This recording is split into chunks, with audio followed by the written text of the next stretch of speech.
Pada 24 Mei 1964, jauh sebelum tragedi Kanjuruhan terjadi, Estadio Nacional Peru menjadi salah satu arena terjadinya bencana terburuk dalam sejarah sepak bola dunia. Lebih dari 300 orang tewas dalam kejadian ini, dan 500 orang lebih terluka. Korban mulai berjatuhan setelah beberapa supporter turun ke lapangan untuk memprotes gol tim Peru yang dianulir oleh wasit. Mereka diusir dari lapangan dengan cara yang dianggap keji. Hal inilah yang memancing kemarahan penonton lainnya yang ada di tribun. Penonton pun kemudian melempari polisi dengan berbagai barang dari berbagai arah. Saat yang bersamaan, banyak yang berusaha meninggalkan lapangan. Fasilitas yang mampu memuat 53.000 penonton itu pun tiba-tiba kisruh dan membuat para penonton berdesak-desakan untuk keluar stadion secara bersamaan. Tapi sesampainya di gerbang, mereka menemukan gerbang itu ternyata terkunci dan membuat mereka kembali ke arah tribun. Di sini, polisi mulai melemparkan gas air mata yang berujung pada ratusan fans terinjak-injak dan menemui ajal mereka. Kami lihat.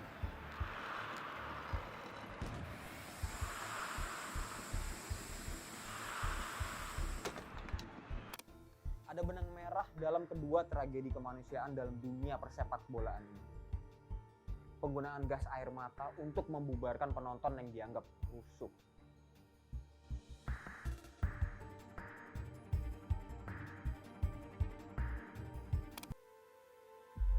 Pitch invasion atau invasi lapangan oleh para penonton memang terjadi sebelum gas air mata membumbung di tribun penonton. Invasi semacam ini merupakan hal yang terlarang sih. Tapi dalam beberapa kasus dibiarkan ketika terjadi di luar waktu pertandingan. Di Kanjuruhan, polisi merespons pitch invasion dengan tembakan gas air mata. Gas air mata ini senjata yang diharamkan dalam aturan keamanan stadion dari FIFA. Supporter yang awalnya menguasai lapangan pun lari tunggang langgang kembali ke arah tribun. Di titik inilah sumber malapetaka terjadi. Polisi menembakkan gas air mata ke arah tribun. Hasilnya, para Aremania yang sejak awal hanya duduk manis, ini mereka yang tidak ikut turun ke dalam lapangan. Mereka akhirnya merasakan perihnya asap beracun tersebut. Mereka berdesak-desakan demi menyelamatkan diri. Sebagian di antaranya tidak selamat karena terinjak-injak. Menurut Kementerian Pemberdayaan Perempuan dan Perlindungan Anak, ada 33 anak meninggal dalam tragedi ini. Menurut keterangan Menteri Kesehatan Budi Gunadi kepada Tempo pada 2 Oktober, kebanyakan dari mereka meninggal karena sesak nafas.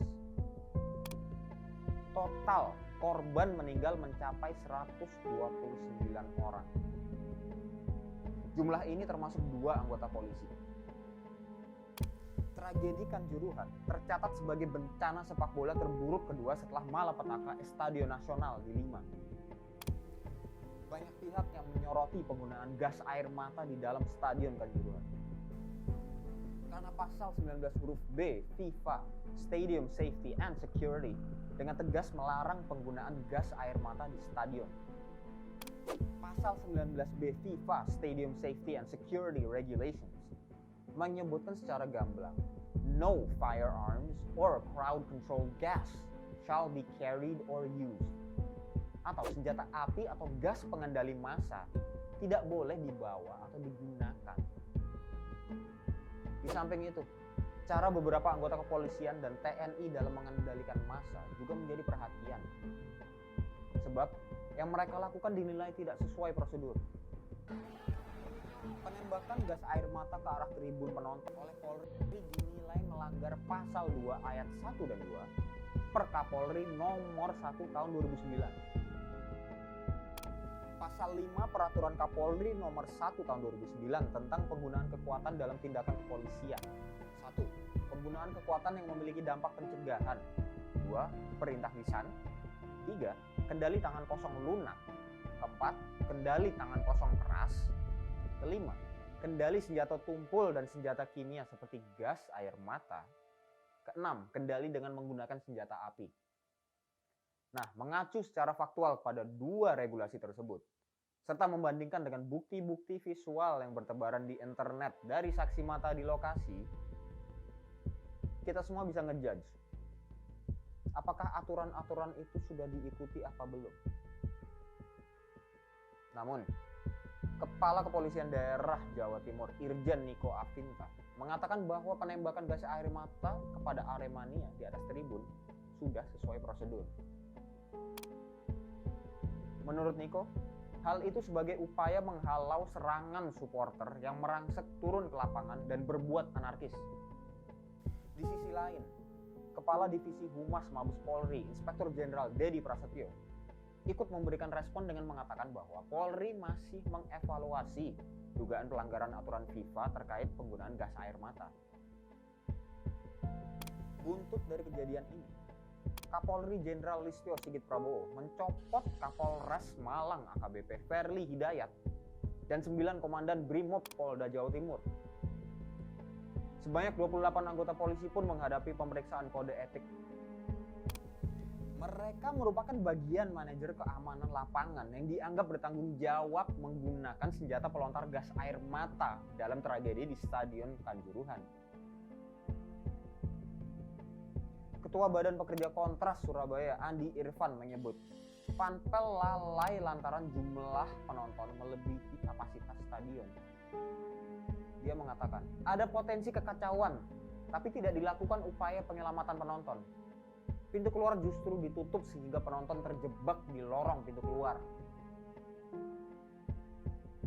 Kontras juga menilai tragedi Kanjuruhan itu terjadi bukan karena kesalahan supporter, tapi kesalahan polisi. Menurut dia, polisi telah terlatih untuk mencegah korban dan melindungi warga negara.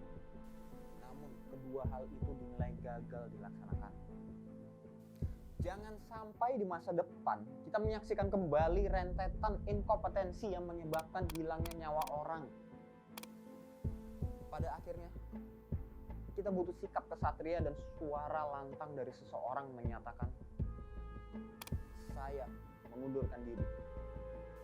Saya Ricky Nugraha undur diri dan sampai jumpa di episode selanjutnya.